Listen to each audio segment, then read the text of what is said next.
Akkam jirtu hordoftoota maatii Milkii Heelzi Saayinsii YouTube chaanalii barnoota keenya paartii 22ffaa qabatee dhufee jira. Paartii 22ffaa kana keessatti kan nuti ilaallu yeroo liitiyaasisii akkasumas koolii liitiyaasisii jedhee fageenyaan ilaalla. Ammas yeroo liitiyaasisii keessaatii fudhanneedha kan irratti diskas goonu innis yuuriik asiid istooniidha. Qormaata kan kanaan dura irratti hundaa'uudhaan waa'ee isaa bal'inaan haasofna. Kanaaf egaan paartiin 22ffaa kun qormaata kan barattoota BSc Nursing irratti kan fuuleffatudha. Egaan BSc Nursing irratti fuuleffata jechuun hin dhaggeeffatu jechuu miti. BSc Nursing irratti fuuleffata taanaan midwifery hin dhaggeeffatu jechuu miti. Pharmacy hin dhaggeeffatu jechuu miti. Fayyaadha hanga jedhametti fayyaa dhala namaaf hundi keenya akka dhaabbanne hundi keenya yoo waa'ee kanaa beekne faayidaan isaa numaafidha. Akkasumas immoo uummata keenya hojii qulqullina qabu akka kenninuuf hundumtuu yoo beeke miidhaa hin qabu. Yaadannoo qabachaa qalbiidhaan akka dhaggeeffattan isin affeerraa. Kanaaf gara barnoota keenya akkasumas qormaata keenyaatti haa ceenu.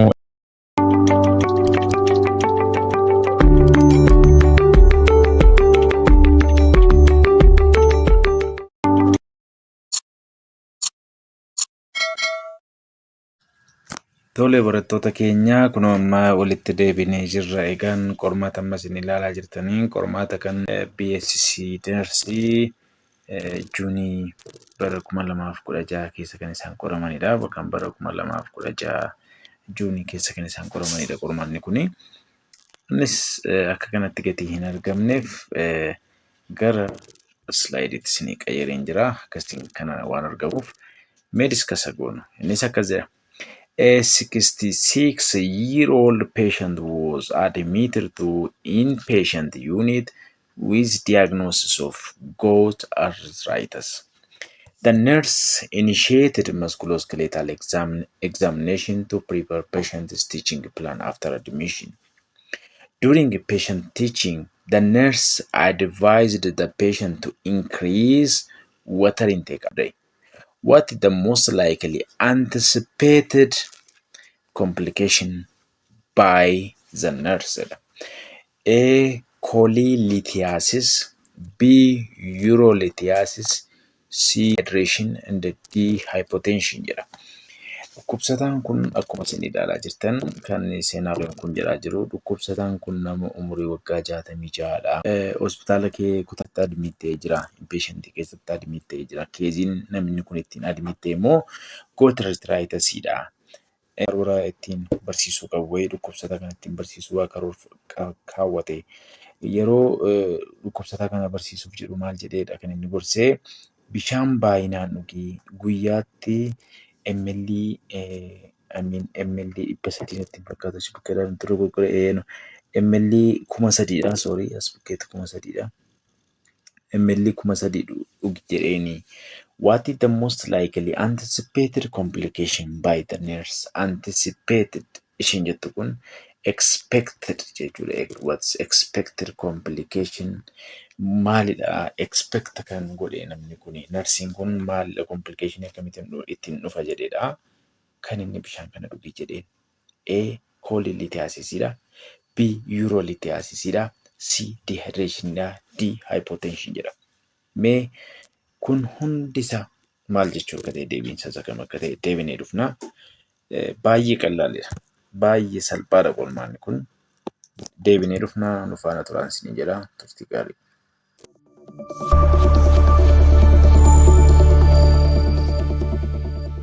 Kunis imuma gaaffii darbe duukaa kan hidhata qabudha. Innis akkas jedha. A 55-year-old female patient presented with severe right upper quadrant abdominal pain that worsened after consuming fat meal.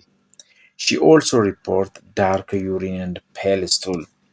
Upon physical examination, jaundice is observed in her sclera and skin. Imaging study revealed the presence of gallstone. The nurse in charge advised the patient to reduce her intake of fatty food. Reduce her intake of fatty foods. Why did the nurse recommend this dietary change for this patient? A. To prevent the increase in size of gallstone. B. To alleviate pain caused by contraction of gallbladder. C. To avoid the emulsification of fat by bile.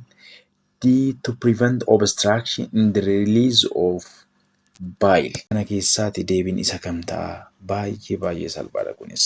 Yeroo ilaaltan akkasitti waan cimu isinitti fakkaachuu danda'a. Garuu waa'ee kanaa irratti gaafa mari'annee deebinu immoo baay'ee salphaa ta'a jechuudha gaaffiin kun. Faana turaa sabiskiraayib laayik koomantii gochuu akka hin daganne isiniin jennaa hiriyoota keessan afaan Oromoo dhaga'anii firree sheer gochuun akka nuuf qaqqabsiistan abdii guddaa isinirraa qabna. Deeggaraa isiniin jennaa turtii gaarii gara gaaffiitti cina.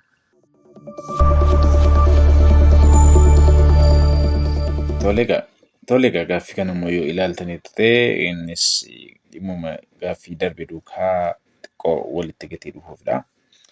Innis akkas jedha 48-year-old male patient with type 2 diabetes mellitus present to the clinic with intense flank pain as well as pain and swelling in various joints.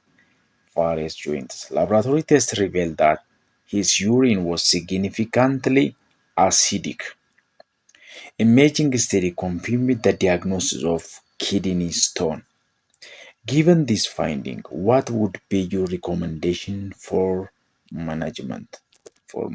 Namni kun egaa dhukkubsataa umurii waggaa 48dha. Dhibee sukkaaraa type 2 qaba. Mana yaalaa kee dhufe innis immoo kaleessa dhukkuba jedhedha kan dhufe. Dabalata immoo dhukkubbii fi dhidhiita'uun buusaa immoo hin jira dhukkubsataa kana biraa. Buusaan isaas dhidhiita'a. Dabalata laaboraatoorii riizaaltiinis kan inni agarsiisu fincaan dhukkubsataa baay'ee asiidikii ta'uudha kan inni agarsiisu. Gaafa imeejingi isteediidhaan ilaalan immoo altiraasaawundii ta'uu X-reedha. Gaafa ilaalan immoo cirrachi kalee keessa jiraachuudha kan inni agarsiisaa jiru. Yuroolitiyaasisiitu jira. Given this finding kan irratti hundaa'uudhaan what would be your recommendation for management kan irratti maalidha kanatti gorsituun maalidha? Dhukkubsataa umurii waggaa 48 kana kanatti gorsituun increase consumption of purine rich foods. B. Include organ meats in the diet. C. Consuming more red meat. D. Ensure high fluid intake jedha. Mee kana keessaa deebiin isa kam ta'a jettanii yaaddu? Walitti deebinee dhufna. Filannoo keessan keewwadhaa. Sana booda gaafa deebinee dhufnu immoo madaaltuu akka kana garuu akka piriitestiitti qabadhaa isiniin jennaa. Turtii gaarii gara gaaffii keenyatti aanutti ceenaa nu faana tura.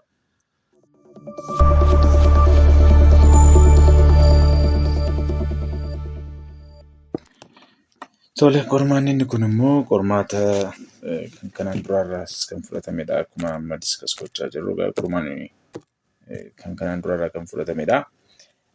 Qormaan inni kun immoo akkasidha kan inni jedhu an adult male is admitted with severe right flank pain, nausea and vomiting of 4 hours in duration. The admitting diagnosis is kidney stone. Orders include to encourage fluid to 1000 cc or ml per shift. What the primary reason for encouraging fluids is disclaimed. Dhukkubsataan kun dhiiradha. Maalinidha kan inni ciise right flank pain qaba. Kalee isaa karaa mirgaadha kan inni dhukkubuun dabalata immoo hin hammeessaan gara hammeessaa vomitingii qaba. Of 4 hours duration sa'aatii 4 dura kan inni eegaleen kuni. Dhukkubsataan kun egaa kan inni ittiin ciise sababa maalidha jedha. Akka diyaagnoosiin isaa jedhutti namni kun cirrachadha kan inni qabu. Kanaaf wanti ajajamee fi bishaan baay'isii dhugi jedhaniini maaliifidha kan ogeessonni fayyaa kun bishaan baay'isii dhugi jedhanii kana keessaa kam ta'a laata deebiinsaa? Deebinee dhufna. Amma gaa kun qormaata keenya isa dhumaadha. Amma immoo gara saayinsii isaatti ceenee waa'ee isaa irratti haasofnee gaafa deebinee dhufnu salphumatti filachuu dandeessu jechuudha. Nu faana tura yaadannoo qabachuu hin dagatina. Turtii gaarii.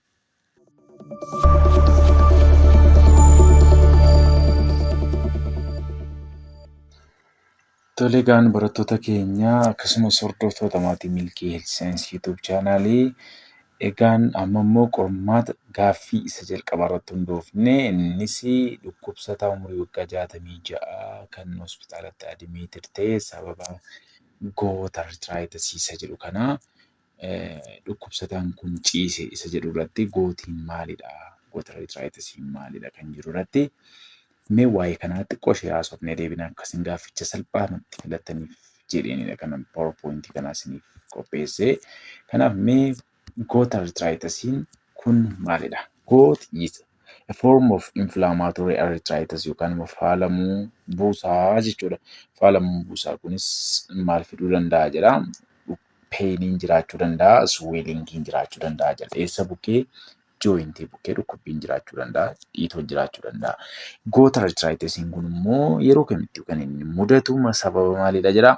Sababa yuuriik aasiidiin buusaa gidduutti uumameefidha jedha. Innis akkuma isin piikcharii irraa ilaalaa jirtan kana buusaa ishee kana miilla ishee kanarraatii akkasti guddisnee yeroo ilaallu maagnifaayii goonee gaafa ilaallu buusaa kana gidduutti sweelingiin mudachuu danda'a, inflaameshiniin jooyintii mudachuu danda'a, dhukkubbiin jiraachuu danda'a. Inni kun immoo sababni maalidha jedha. Abnormal accumulation yookaan immoo build up of uric acididha jedha. Uric acidiin yoo buusaa kana gidduutti yoo walitti qabame uric acidiin kun maal fiduu danda'a jedha. Inflaameshinii fiduu danda'a, faalamuu buusaa kanaa fiduu danda'a. Kanaaf sababa maalidha jechuudha gootiin kan inni dhufu sababa uric acidiin naannoo jooyintii kanatti walitti qabameefidha jechuudha. Kanaaf egaa goota arthritisiin kun buusaa ishee xiqqoorraa ka'ee isa guddaarraa ka'ee warra kaanirree warra kannii ankle, feet, hand, wrist and elbow maal gochuu danda'a jedha affect gochuu danda'a. Kanaaf goota arthritisiin kun jooyintoota qaama keessa jiran gidduutti gaafa dhaqee uric acidiin akkuma isin asii ilaaltan uric acidiin gaafa dhaqee walitti qabamu inflaameshinii jooyintii kanaa fiduu danda'a jechuudha. Koosiinsaa akkuma amma jenne uric acidii haa ta'uyyuu malee abnormal accumulation of uric acidiin jooyintii bukkeettaa jiraatu iyyuu malee inni immoo akkamittiinidha kan inni mudatu eessaa dhufaa uric acidiin kun eessaadha kan inni dhufu maal jedhaa? The body naturally makes uric acid. Qaamni keenya uumamumaan uric acid oomishuu danda'a. Innis maalirraadha? Breakdown chemical called purine kan jedhamutu gaafa caccabu waste product isaa maal kan jedhamutu jalaa ba'a? Uric acid kan jedhamutu jalaa ba'a jechuudha. Eenyu gaafa caccabu? Puriniin gaafa caccabu purinii jalaa kan bahu waste product maal jedhamutu jira? Uric acid kan jedhamutu jira jechuudha.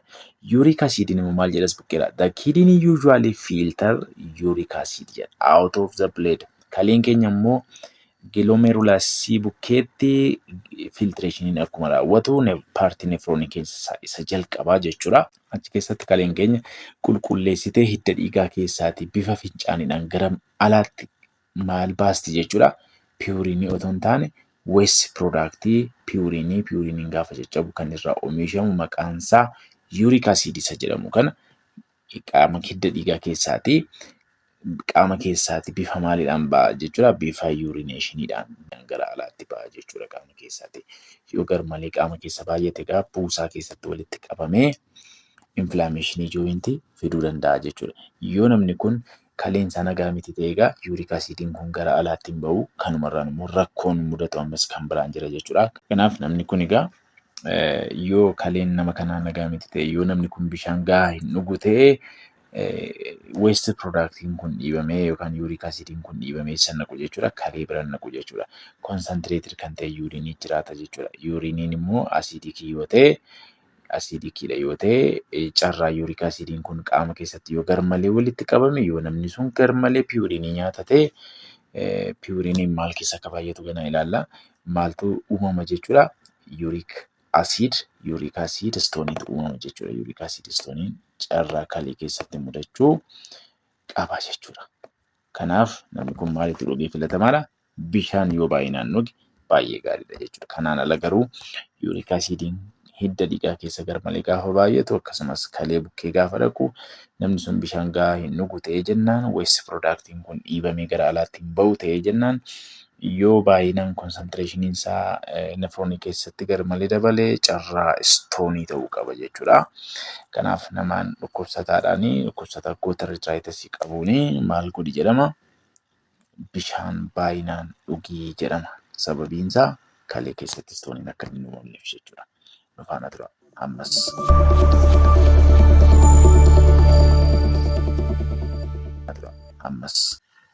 Kanaaf egaa growth risk factorii isaa yoo ilaalle namni kamiyyuu maalidha risk factorii namni kamiyyuu isaa carraa kanaan qabamu hin jiraata garuu qorannoon baay'een akka ilaalu jedhutti male are 3 times more likely to develop growth jedha. Ijoolleen dhiiraa shamarran caalaa dhibee kanaan carraa saaxilamuu hin qabaatu.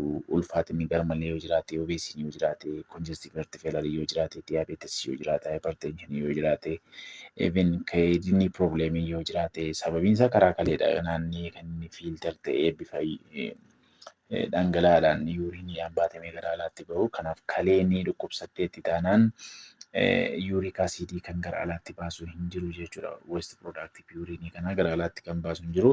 Kanaaf yuuriik asiidiin garmalee qaama keessa dabaluu danda'a jechuudha. Yuuriik asiidiin qaama keessatti dabale jechuun immoo naannoo jointiitti dhaqee walitti qabamee inflammation jointii sanaa fiduu danda'a jechuudha. Kanaaf blood canceriin yoo jiraate risk factorii carraa goota arthritis-dhaaf saaxilamuu hin qabaatu jechuudha. Kanaaf egaa namni goota arthritis qabu sababa yuuriik asiidii gaafa akkas nyaataas jedhamudha. Baay'ee sukkeetti kanaan ittiin isinitti himin jira. Goota gaafa jennu kan nyaataa jechuudha. Inni kun immoo buusaa isaatti dhukkubuu ni danda'a. Stiffnessiin jiraachuu danda'a. Swellingiin jointii jiraachuu danda'a. Swellingii qofa irraa ta'an baay'ee tendernessii ta'uu danda'a. Itti harkaan itti simbuusanii dhukkubbiin jiraachuu danda'a. Mallattooleen kun nama hundumaa irratti ta'uu baatu iyyuu mallattoon kun hin jiraata jechuudha. Dabalataan immoo dhukkubsataan goota arthritis qabu yeroo baay'ee carraa maaliif saaxilamuu qaba? Yuuriik asiid istooniif carraa saaxilamuu qaba jechuudha. Kanaaf yuuriik asiid istoonii jechuun immoo maal jechuudha? Mee takkaa ishee irratti diskas goonee haa deebinu. Nufaana turaa sheer gochuudhaan koomenti gochuudhaan sheerii gochuudhaan akka nu deeggartan abdii guddaa qabna. Nufaana turaa deebinee dhufna.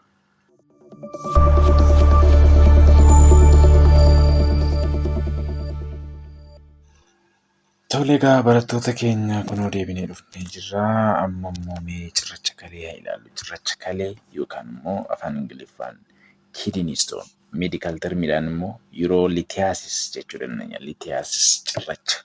Mee isa jechuun maal jechuu keenyadha? Mee haa ilaallu. Urolithiasis refers to stone yookaan calculi jedhamee waamama in urinary tract. Stooniin eessatti mudachuu danda'a? Urinary tract keessatti anywhere in the kidney to the bladder hamma bladder hamma urethraatti mudachuu danda'a jechuudha. Medical term ishee kana mootu beektaniiti baay'ee gaariidha. Maallannis nephrolithiasis jechuun lithiasis jechuun cirracha miti cirracha jechuudha. Kanaaf nephron immoo kaleedha kan inni agarsiisu yookaan nephronii jechuudha. Cirrachi kalee keessatti yoo mudate nephrolithiasis jenna. Nephrolithiasis yoo as keessatti mudate nephrolithiasis jenneedha kan nuti waamnu. Inni lammaffaan immoo maalidha? Uretarii keessatti ureter jechuun immoo ishee kana jechuudha. Asii kaasee hanga ishee iddoo kana keessatti yoo cirrachi mudate akkuma kana cirrachi yoo mudate immoo maal jenna? Heterolithiasis jenna.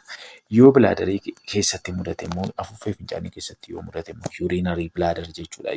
Bladder ni jedhu kuni cystolithiasis jenna. Yoo as keessatti mudate immoo jechuudha. Yoo ishee gara alaa ba'aa jirtu karaa yuuriiniin gara alaatti ba'u kana keessatti immoo cirrachi wayii deemee yoo cuqqaalame immoo yookaan yoo achi keessatti argame immoo maal jenna?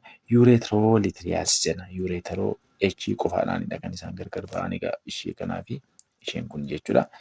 Isheen gara gadii jirtu ureteraa isheen jettu isheen H qabdu urinary bladder irraa fuutee gara alaatti baastu jechuudha. Ureters isheen jedhamtu immoo renal pelvis irraatti hanga urinary bladderitti ishee jirtu jechuudha. Kanaaf akkasiin jennee waamuu dandeenya jechuudha. Egaan istoonii yookaan kidney stoonii meeqatu jira? Urinary systemii keessatti istoonii mudata jedhamu istoonii 5tu jiru jechuudha. Innis inni jalqabaa uric acid stooniidha. Inni lammaffaan calcium oxalate stooniidha. Sadaffaan calcium phosphate stooniidha. 4 struvite stoonii fi cystine stone jedhameedha kan inni waamamu. As keessaa har'a kan nuti irratti mari'achuuf dhufne seenaarii keenya duukaa hidhata kan qabu uric acid stoonii dagatitee fi Kana qofaadha kan ilaallu jechuudha. Paartii itti nutti. Kanaaf istoonii paartii waanidha jechuudha inni nuti ilaalaa jirru kun. Kanaaf istoon paartii waan yookaan kidney istoon paartii waanii keessatti istoonii isa jalqaba irratti argamu yuuriik asiid istoonidha jechuudha. Yuuriik asiid istoonii jechuun immoo maal jechuudha? Akkuma sila jenne yuuriik asiidiin kun kan inni irraa uumamu namni gaafa maal baay'inaan fayyadamudha jennee piyuuriinii gaafa baay'inaan fayyadamu piyuuriiniin kun immoo gaafa caccabu waste productiin kana keessaa ba'u maal jedhama jenne yuuriik asiididha jenne. Yuuriik asiidiin immoo karaa kamiin naanna'ee ba'a jenne karaa kalee gara alaatti fincaaniin baatamee ba'a jenne. Yoo kalee bira rakkinni jiraate immoo qaama keessa dabaluu danda'a yuuriik asiidiin kun jenne. Yuuriik asiidiin kun immoo akka tasaas eessa keessatti dhaqee walitti qabamuu danda'a jenne buusaaf buusaa gidduutti dhaqee yuuriik asiidiin kun yoo walitti qabate yoo walitti baay'ate inflaameeshinii arthritis naannoo sanaa yookaan inflaameeshin of jointii fiduu danda'a naannoo sanatti. Isa kana immoo maal jenna goota arthritis jenna. Kanaaf dhukkubsataan goota arthritis qabu yuuriik asiidiin baay'een qaama isaa keessa jiraachuu keetii agarsiisuuf dhukkubsataan kun nyaatota piyuuriin of keessaa qaban nyaachuu hin qabu jechuudha. Dabalatammoo yuuriik asiidiin baay'ee jira ta'e jennaan kalee keessatti yuuriik asiid istooniin carraa mudachuu hin qabaataa jechuudha. Kanaaf as fakkeetti akkuma isin ilaalaa jirtan isa type of kidney stone the second most common inni kun yuuriik asiidiin second most common jira. Inni jalqabaa tokkoffaarra jiru kaalshiyeem oksaaleetii tokkoffaarra kan jiru jechuudha. Garuu inni kun 5 hanga 10dha. Kana jechuun warra kidney stooniidhaan dhufan 100 keessaati namni 5 hanga namni 10 maal qabu jedhaa cirracha isa kamiinsa uumamedha jedhaa yuuriik asiidiidhaan cirracha uumamedha jedha. Kanaaf yuuriik asiidiin kun immoo kan inni irratti mudatu yookaan yuuriik asiid istooniin baay'inaan kan inni irratti mudatu dhukkubsataa goota arthritis qabu irrattidha jechuudha.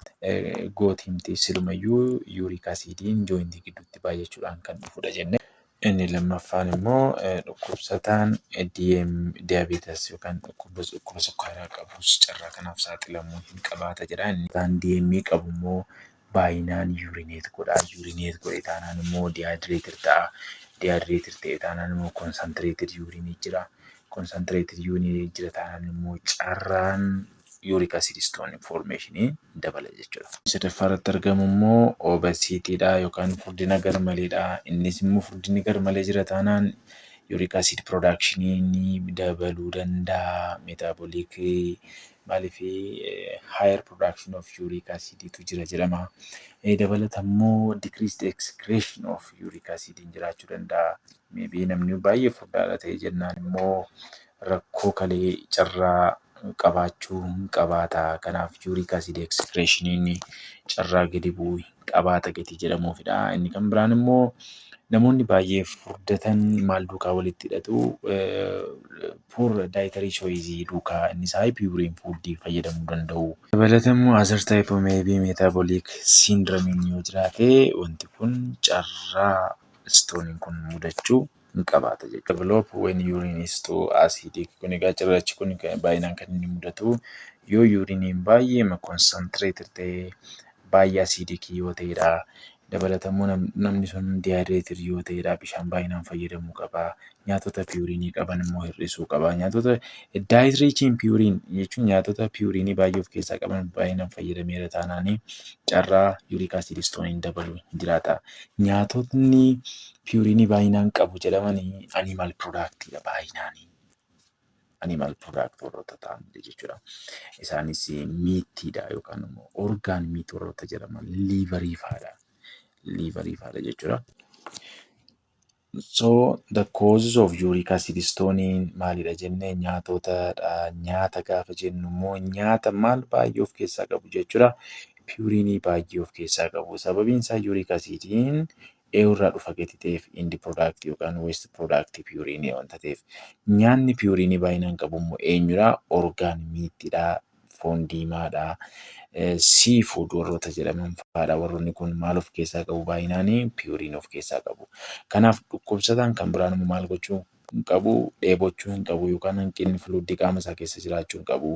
Fluidii baay'inaan fayyadamuu qaba. Yoo namni kun fluidii baay'inaan hin fayyadamu ta'e, piyuurinii nyaateera yoo ta'e, nyaata piyuurinii qabu baay'inaan fayyadameera yoo ta'e, yuuriik asiidiin irraa uumameera. Dhukkubsataan kun immoo yoo konsantireetii yuuriiniin jiraate piyuurinii fayyadamee yuuriiniin konsantireetii yoo ta'e yuuriik asiidiin qaama keessa yoo jiraate carraa istoonii ta'uu hin qabaata jechuudha. Kan biraan akkuma asirra jenne meetaaboliik disoordariidha. Meedikeeshinoota diureetiksii fayyadama ta'e jennaan sanaaf faasiliteet gochuu danda'u jechuudha. Egaa dhukkubsataan akka yuuriik asiid istooniif hin saaxilamneef kan inni gochuu qabu maalidha? Bishaan baay'inaan dhuguudha. Bishaan yoo baay'inaan dhuge fincaansaa asiidikii hin ta'u jechuudha. Jechuun konsantireeted hin ta'u jechuudha. Yuuriik asiidiin salphaamatti gara alaatti ba'uu danda'a jechuudha. Faankshiniin kalee sirriitti jira jechuudha. Yoo bishaan hin dhugu ta'e garuu dihaayidireetid yoo ta'e, piyuurinii fayyadameera yoo ta'e, yuuriik asiidiin oomishameera yoo ta'e, yuuriik asiidiin qaama keessaa hin ba'u taanaan naannoo jooyintiitti walitti qabama. Yuuriiniin gara alaatti ba'u konsantireeted kan ta'edha. Yuuriik asiidiin kun immoo gara alaatti ba'uuf gaafa jedhu kalee dhufuunsaa hin oolu. Kalee gaafa dhufu immoo konsantireeted yuuriinii gaafa argatu achi turaa sanumaan immoo carraanni cirrachummaatti gaddiramuunsaa baay'ee guddaadha jechuudha. Kanaaf dhukkubsataan yuuriik asiidii istoonii qabu bishaan baay'inaan dhuguu qaba. Gaanimiitti baay'inaan fayyadamuu hin qabu. Kan isatti nutti ceenu amma immoo seenaariyooma keenya keessa sila akka jirutti BA kan jiru immoo koolilitiyaasis jedha. Koolilitiyaasis immoo maal jechuudha? Ilaallee deebina. Nu faana turaa subscribe, like, share, comment gochuu hin dagatina. Warra afaan keenya dhaga'aniif sheerii nu godhaa jenna. Tole.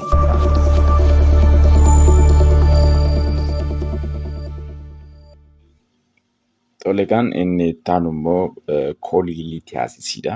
Koolilitiyaasis gaafa jennu cirracha gallbladder keessatti uumamudha. Koolilitiyaasis the presence of one or more gallstone in the gallbladder.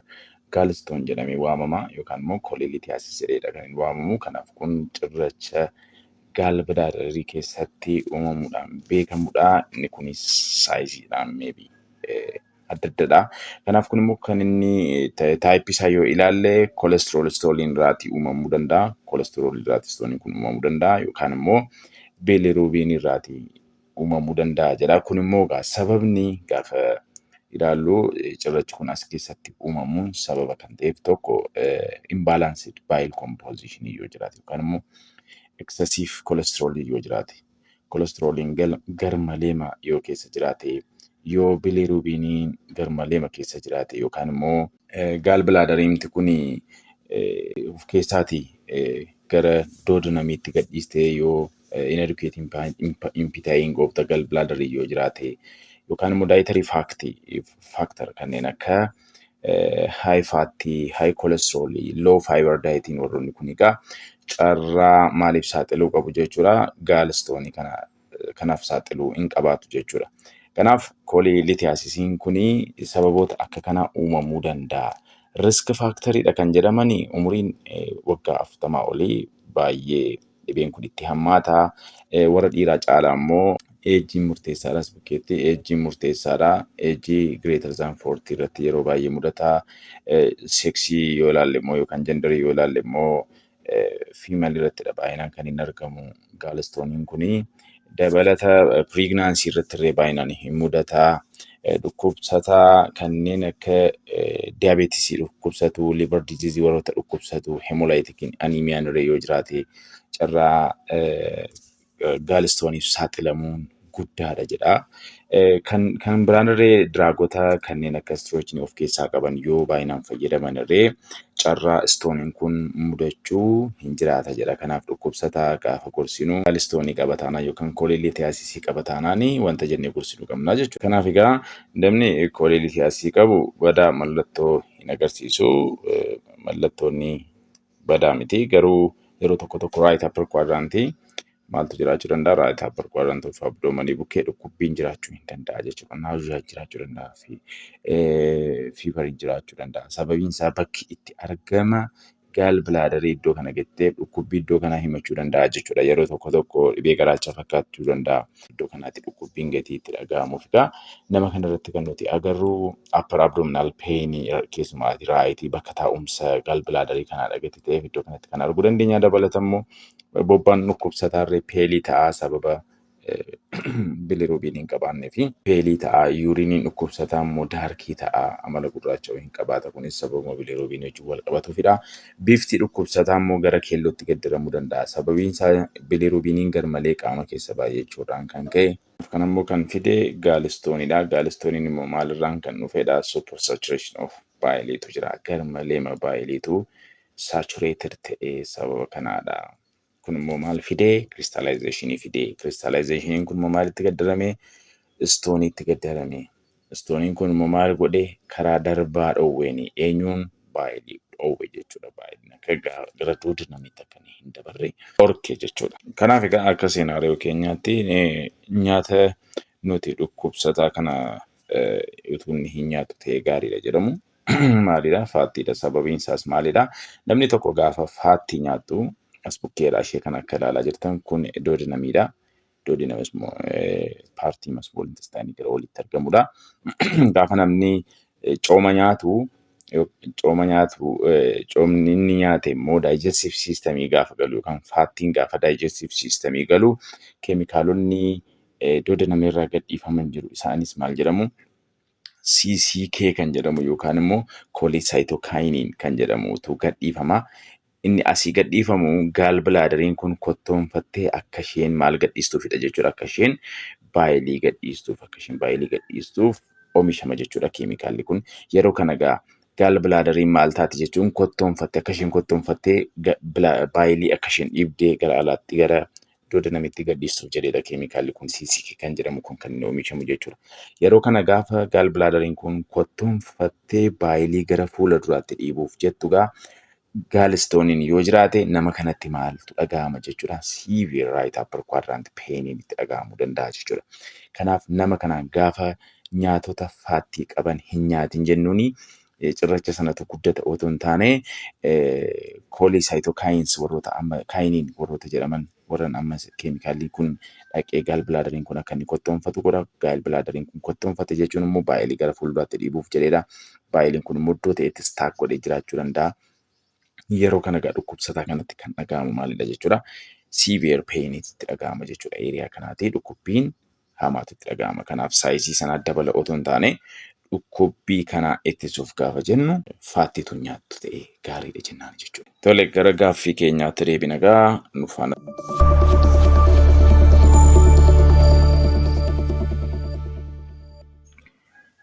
Tole gaan kuni qormaatatti deebinee dhufnee jira. Qormaatichi akkas ta'e kan argamne isinitti himin ture. Kun qormaanni kun kan warra barattoota BSc Nursiidha.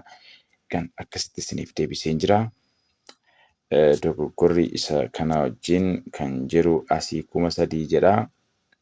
Asitti 300 jedhee 01 itti dabalaatee dubbisaa gaafa dubbistan. Tole gara seenaariyochaatti gaafa deebinu a 66-year-old patient was admitted to inpatient unit with diagnosis of gout arthritis. The nurse initiated musculoskeletal examination to prepare patient teaching plan after admission. Akkuma isinitti meegaa dhukkubsataan kun dhukkubsataa umurii 66dha. Admitted ta'ee jira. Musculoskeletal irratti examination irratti hundaa'ee ogeessi fayyaa kun dhukkubsataa kana gorsuu barbaade. Kanumarraan maalidha kan inni jedhee ni jedha. Guyyaatti dhukkubsataa kana narsiin kun maal jedhee gorsee guyyaatti liitirii 3 dhugii yookaan immoo ml 3,000 dhugii. 01 bukkee buusaati dubbisaa isiniin jedha. Dogoggoriinidha gaafa kanarraati achi as galagashee. Kanaaf asirraas kan inni jedhaa jiru maalidha? Liitirii 3 yookaan ml 3,000 dhugii guyyaatti jedheen. What the most likely anticipated amma ingiliffatti ishee kanadha xiqqoo wanta biraa kan fakkeessite. Anticipated expected kan ta'aa jiru maalidha? Expected complicationiin narsiin maalidha kan inni expect godhee akka inni bishaan dhugu godhee. Kolilitiasis. Kolilitiasisiin hanqina bishaanidhaan dhufa.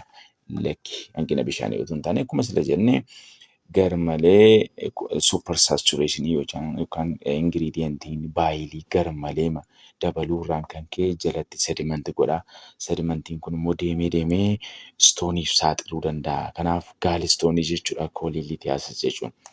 Gaalistooniin immoo kan inni dhufe baayiliitu garmalee konsantireeted yeroo ta'u kan uumamu jechuudha. Baayiliin kunis stooniin koolilitiyaasisii kunis gosa lamadha. Innis kolesterool istoonii fi piigmented istoonii yookaan bilirubiin istoonii jedhamanii bakka lamatti qoodamu. Jarri kun namni kun egaa kan inni gorsamu faatti akka hin nyaannedha malee dhimma bishaanichi waliin qabatu jechuudha. Biin immoo maal jedhaa? Yuroolitiyaasis. Deebiin inni sirrii maalidha jechuudha? Yuroolitiyaasisidha. Sababiin isaa yuroolitiyaasis jechuun kidinii istoonii jechuudha. Kidney stone akkuma sila kaasnee dhukkubsataan kun goota arthritis qabatee jennaan goota arthritis kan itti fide maalidha? Uric acididha jechuudha. Dhukkubsataan kun bishaaniin dhugu taanaan immoo saachuraashiniin yuurinii hin dabala. Asiidikii yoo ta'e immoo uric acidiin kun carraa gara stooniitti geeddaramuu qaba. Kanaaf kidney stoonii sodaa dhukkubsataa keenya maal godhi jennaani? Bishaan dhugi jennaani. So what the most likely expected complication by the nurse expect kan godhe nursiin kun maalidha jechuudha? Yuroolitiyaasisidha jechuudha. Dehydratiniin dhuguma akka inni hin dhufneefidha bishaan dhugii kan inni jedheen sirriidha. Dehydratiniin garuu complication yoo ta'u hin taane complication maalidha? Goota arthritis dhukkubsataa goota arthritis yeroo hundumaa kan mudatu yuroolitiyaasisidha jechuudha. Hypotentioniin immoo maalidha? Results keessaati filannoo kana keessaati waa'ee kana kan nutti agarsiisaa jiru tokko hin jiru. Kun qabu BP'n dhukkubsataa kanadha kan jiru tokko hin jiru gati ta'ee fi deebiin kun deebii hin ta'u jechuudha. Kun deebii hin ta'u jechuudha. Dehydratiniinis deebii hin ta'u, koolilitiyaasisiinis deebii hin ta'u, deebiin isaa maalidha jechuudha? Bidha jechuudha. Nu faana tura subscribe gochuun akka hin dagatamne turtii gaarii.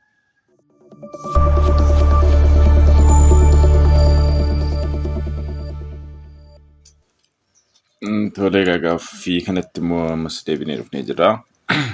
Gaaffiin kunis maalidha kan inni jechaa jiru? A 55-year-old female patient presented with severe right upper quadrant abdominal pain that worsened after consuming fat meal. Isheen shamarreedha. Dubartii waggaa 55dha. Gaafa cooma nyaattu right upper quadrant irra dhukkubaanii. She has also reported dark urine in the pale stool. Kun egaa rakkoo jaawundisii wajjin bilirubiinii wajjin wal qabatudha. Bilirubiiniin unconjugatediin yookaan immoo bilirubiiniin qaama keessa baay'atee karaa yuuriinii gara alaatti ba'aa jira. Karaa GITtti garuu ce'aa hin jiru. Digestive systemitti ce'aa hin jiru agarsiisa pale stool ta'uun jechuudha. Darkii ta'uun immoo baay'inaan yuuriinii keessa jiraachuu kan agarsiisu jechuudha. Upon physical examination, jaundice is observed in hair, sclera, and the skin. Jaundice develop gooteetti gaasheenii jaundice jiraachuu argaa jirra.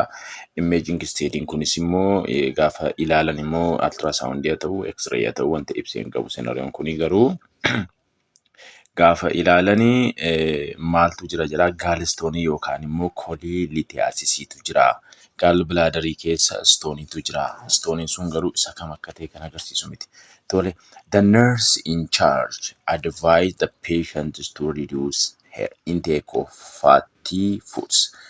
Fatty food akka haadhi kun qannastudha jechuun cooma wanta itti baay'atee hin nyaatinii. Why does the nurse recommend this dietary change for this patient? Okay. Kun egaa qormaata kan BSc nursiidha kunisi. Kan BSc nursii kanaan dura qoramedha. Innis maal jedha? And to prevent the increase in size of the gallstone. Kun egaa stooniin suni akka dabaluu fi ittisuufidha. Saayiziin isaa akka inni hin daballeef haadha kana cooma hin nyaatin jechaa jira. Maaliifidha jechaa jira? As bukkee yoo ilaaltaniitu ta'e why does the nurse recommend this dietary change? Maaliif akka nursiin dhukkubsataan kun nyaata kana faatti akka inni hin nyaanne maaliif barbaadame? To prevent to prevent the increase in size of gallstone. Cirrachi gallbladderii keessatti hadhooftu keessatti uumame kun akka saayiziin isaa dabalaa hin deemnee fi B'n immoo maal jedhaa? To alleviate pain caused by contraction of the gallstone. Akkuma sila jenne maaltu uumama jennee gaafa namni tokko GIT isaa keessa nyaanni galuu isaa erga seenee booda keemikaalli koolisaayitookaayiniin kan jedhamu CCK kan jedhamu hin oomishamaa. Doodinamii irraatii gara gaalbilaadarii dhaqa. Gaalbilaadarii dhaqee immoo maal uuma jennee koontiraakshinii gaalbilaadarii uuma. Maaliif akka gaalbilaadariin kottoonfatu taasisaa? Keemikaalli CCK jedhamu kuni akka gaalbilaadariin baayilii oomishuuf. Baayiliin immoo yoo oomishame fat emulsificationif baay'ee barbaachisaadha wanta ta'eef jechuudha. Kanaaf kan haadhi kun faatii hin nyaatin jedhamteef to alleviate painiin akka haadha sanatti hin dhaga'amne. Sababiin isaa kontirakshinii eenyutu jira gati ta'eef gaalbilaadariitu jira wanta ta'eef gaalbilaadariin gaafa kottoonfatu dhukkubsataa kanatti dhukkubbii dhaga'ama. Kanaan ala garuu dhukkubsataan kun nagaa jiraachuu danda'a. Kooliliitiyaasisiin jiraate. Kooliliitiyaasisiin asiimtomaatikiidha. Garuu namni sun gaafa nyaata nyaatu dhukkubbii itti dhaga'amuu danda'a. Keessumaatii nyaata faattii gaafa nyaatu dhukkubbiin itti dhaga'ama. Kanaaf dhukkubbii sana hir'isuuf jennee haadha kanaan faattiitu nyaatu ta'eeti gaariidha jenneeni. Kanaaf deebiinsaa B'dha jechuudha. C'n immoo maaf hin ta'u? To avoid the emulsification of fat by bile kuni silumayyuu hin ta'a. Garuu as bukkeetti avoid gochuuf otoo hin taane already faattii nyaateera taanaan baayiliin oomishamuu dirqama gati ta'eef baayiliin kan inni oomishamu CCKdhaan gati ta'eef C deebiin ta'u jechuudha. To prevent obstruction in the release of bile. Ta'u kanas obstructionii sanaaf jennee otoo hin taane obstructioniin jira dhukkubbiitti dhaga'ama haadha kanatti kanaaf hin nyaatin jenneeni. Kanaaf deebiin inni sirrii maalidha jechuudha? B'dha jechuudha. To alleviate pain causing by contraction of gallbladder. Silumayyuu kan isheen dhufte maalinidha? Right upper quadrant abdominal painidhaan dhufte jechuudha. Kanaaf best answer is B. Dhufaan tura gaaffittaa nutti ceena turtii gaarii.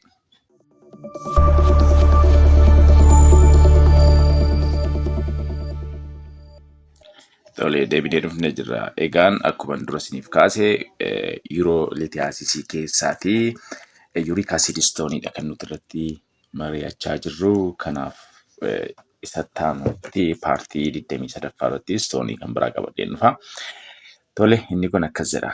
A 48-year-old male patient with type 2 diabetes presented to the clinic with intensive lung pain as well as pain and swelling in various joint. Kunigaa qormaata kana kan qorame BSc Nursing bara 2015 irraa kan fudhadheedha. Laboratory tests revealed that his urine was significantly acidic. Imaging study confirmed diagnosis of kidney stone. Scenario kanarratti yoo ilaaltanitti namni kun nama waggaa 48dha. Dabalatammoo dhibee sukkaaraa qaba. Dabalatammoo joint painii qaba namni kuni. Kanaaf gosa stoonii isa kamiinidha kan nuti shakkaa jirru? Uric acididha jechuudha. Uric acid stooniidha jechuudha kun. Uric acid stooniidha erga ta'eeti maal jedhas bukkeeraatti. Given this finding, what would be your recommendation for management? Maal kanatti gorsituun? Uric acid stooniidha erga ta'eeti. Uric acid stooniin namoota deemii dhukkubsatan irratti hin baay'ata. Akkasumas namoota goota arthritis qaban irratti hin baay'ata jennee gara jalqabaarraa akkuma kaasne.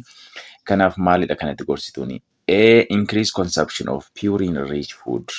Yoo purine rich food fayyadame namni tokko maaltu keessaa ba'a jechuudha? Uric aciditu keessaa ba'a. Waste productiin isaa uric acididha wanta ta'eef uric acidiin immoo naannee karaa kalee godhee uriniidhaan gara alaatti ba'uu qaba gati ta'ee fi kana nyaate taanaan ammas uric acidiin qaama isaa keessa hin baay'ataa jechuudha. Kanaaf stooniin kun akka inni uumamuuf sababa kan ta'eyyuu nyaata kanadha. Kanaaf akkamitti kana nyaadhu jennaan? Kanaaf kun deebiin ta'u jechuudha. Deebiin ta'u sababni silumayyuu purine baay'inaan gati nyaatedha gati ta'ee fi inni kun deebiin ta'u jechuudha. B include organ meats in the diet. Organ meatii tiruufaa kan horii jechuudha. Kan horii bireenii faa, liivarii faa, kidnii kan horii, kan hoolaa, kan sangaa jettee isa nyaattu nyaata kee keessatti iideeyi. Organ meatiin immoo baay'inaan maal of keessaa qaba? Purine baay'ee of keessaa qaba. Puriniin immoo gaafa caccabu maaltu keessaa ba'a? Yuuriik asiidiitu keessaa ba'a. Silumayyuu immoo sababni dhagaa kanaaf eenyudha? Yuuriik asiidiidha. Yuuriik asiidiin immoo eessaa dhufee? Piyuuriinidha. Piyuuriin immoo eessaa dhufee? Orgaanimiittiirraa kan inni dhufe. Kanaafiyyuu silumayyuu sababa dho'ooti akkamitti orgaanimiittii nyaadhu jenna? Akkamitti tiruu nyaadhu jenna? Akkamitti kalee horii nyaadhu jenna? Hin jennuun jechuudha. Sababiin isaa piyuuriinii baay'ee gatii of keessaa qabuuf. Tole. Consume red meat, foon diimaa nyaadhu. Foon diimaanis piyuuriinii qaba gatii ta'ee fi foon diimaas nyaadhu hin jennuun. Warri kun sadan yoo nyaadhu jenneen yuuriik asiidiitu dabala gatii ta'eef yuuriik asiidiin immoo haadhuma saastoonii kanaaf faaktariidha gatii ta'eef nyaatota piyuuriinii qaban hin nyaatinii jennaanii jechuudha. Gootiis qaba namni kun akka mallattoo isaarraa ilaalutti gootii qaba. Taayippii 2 DM'dha. Kanaaf kidnii stooniin immoo adda beera. Kanaaf namni kun yuuriik asiidii stooniidha jechuudha. Kanaaf kan nuti gorsinu maalidha? High fluid intake bishaan baay'inaan fayyadamii jenneeni gorsinaani malee nyaatota piyuuriinii baay'inaan qaban advaayis gochuu hin qabnu. Haadhuma isaa maal gochuu ni qabna? Dhoowwuu ni qabna malee jechuudha.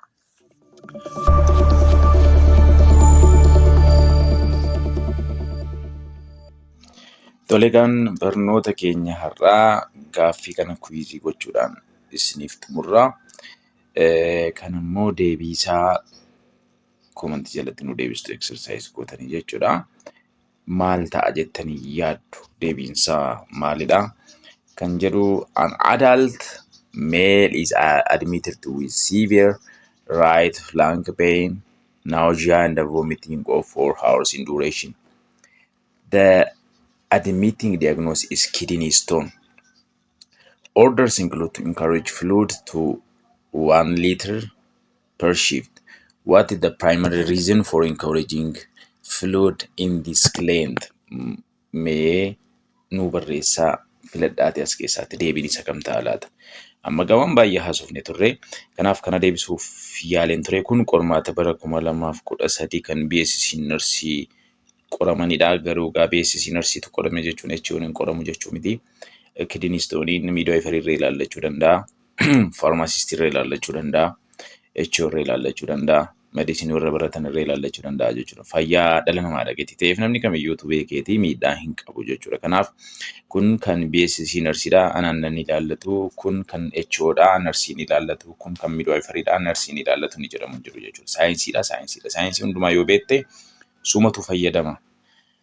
Fayyadamte jechuun immoo uummanni keenya yaala qulqullina qabu argate jechuudha. Kanaaf kun kan eenyudha? Kan eenyudhaan jedhina. Yoo beekte suma fayyada gatii ta'ee fi kamiin iyyuu yoo beektan faayidaan isaa matuma keessanii fida gatii ta'eef guyyuu kan BSc Nursingdha ta'e HO'n hin dhaggeeffatu yeroo baay'ee. Kan HOdha yoo ta'e BSc Nursing hin dhaggeeffatu. Kan midwiferydha yoo ta'e Nursing hin dhaggeeffatu. HO'nis hin dhaggeeffatu. Midwiferyin isa kuma kanaa kan HO'n dhaggeeffatu, kan BSc Nursing dhaggeeffatu. Kun garuu dogoggora gatii ta'eef hundi keessan kan walii keessan yoo dhaggeeffatan fayyaa dhala namaadha. Haala kan wanta isin beekuu qabdanii kan gaaffiin maaterniitii wabii gaa'inii wajjin wal qabatu baay'een isaa kanuma warra maaterniitii irraadha kan inni isiniif dhufaa jiru. Barattoonni BSc Nursing kan midwifery yoo dubbistan qormaata isaanii yoo shaakaltan viidiyoo isaanii yoo dhaggeeffattan wanti isin fayyadu maalidha? Qormaata kan maaterniitii wajjin wal qabatu gaaffiin 10 hanga 15 hanga 20 yoo ba'e achuma keessaa fudhatameedha kan inni ba'u jechuudha. Akkasumas kan warra HOrree gaaffii murtaa'e yoo mabee public partiin yoo dhufe kanuma warra HO keessaatti galagalee dhufuu danda'a jechuudha. Kanaaf wal jala jijjiiraatii dubbisaan sinin jedhaa faayidaa malee miidhaa hin qabu. Kanaaf waan nu dhaggeeffataniif guddaa galatoomaa. Paartii 23ffaadhaan deebine wal agarraa. Ulfaadhaa galatoomaa obsa keessaniif thank you. Barattoota afaan Oromoo dhaga'aniif kanneen biyya fagoo jira viidiyoon keenya biraan hin geenye viidiyoo keenya share gochuudhaan akka nu deeggartan abdii guddaa qabna. Kanneen qormaata kanaaf kana fakkaatan argachuuf barbaaddan hundi keessan karaa telegiraamii keenya Milkii Health Science Tutorial Center jettanii yoo search gootan loogoo keenyaan jira nu argattu. Akkasumas subscriberoota chaanaliin keenya 3,000 wayii kan qabu, groupiin immoo 5,000 ol 5,500 ol kan qabudha. Kanaaf yoo achi keessa seentan maateriaalii dubbistan baay'ee isiniif kaa'een jira. Gaayidlaayinii adda addaa qormaata kan kanaan dura kan warra faarmaasii, kan akkasumas kan warra HO, midwaayifarii, kan barattoota fayyaa hundumaa dippiloomaadhaa kaasee hunda keessaniif telegiraamii sanarra kaa'een jira. Kanaaf karaa telegiraamii sanaa nu argattu. Barnoota keenya fuulaaf fuulaa immoo barachuu kan barbaadan yoo jiraattan bakki argama keenyaa magaalaa Naqqamtee gamoo Oosaa darbii sadaffaa irratti argamna. Lakkoofsa bilbila keenyaa Duwwaa 91069 Duwwaa 594dha. Akkasumas Duwwaa 917 Duwwaa 47563 nu argattu. Torbee milkii qabu isiniif haa ta'u. Paartii 23ffaan deemnee ol agarra. Turtii gaarii.